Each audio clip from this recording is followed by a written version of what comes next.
កំពូលដួងចិនខ្ញុំសែនអាណិតហើយពិនជាស្មាសូភីកំពស្លូតបូនរះទាំងចំពាំងចិត្តចងពងស្មាគ្មានលាកងត្រជាងព្រៀបបានសំដែងអងអែលហរិទេឲ្យកើតក្តីស្នេហ៍សំពកំពតនៅអិនកែប្រែគុណយូរតែឲ្យស្នេហ៍ជាប់ចិន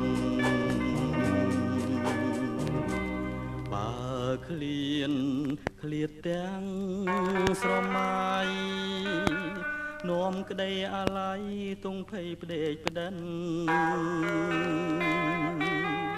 ព្រោះជារឿងកម្មប្រចាំជីវិតកុំបើដួងចិត្តអាណិតខ្ញុំផងកុំពតពងពេញលលេងឡើងថ្មីកែសលខ្ចីគប់ចិនដាប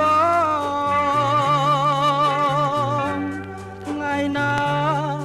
នឹងបានប្រានបីត្រកងកំពតរៀមផ្សងពងជានិរន្តរ៍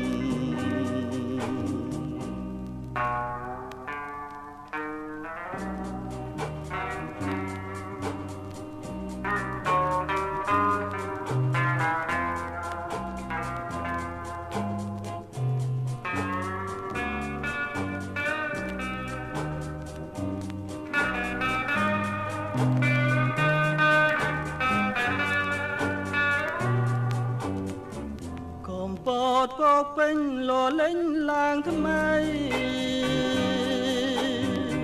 កែសលខ្ចីគប់ចិនដាបងថ្ងៃណានឹងបានប្រានបីត្រកងកំពតរៀមផ្សងពងជានិរន្តរ៍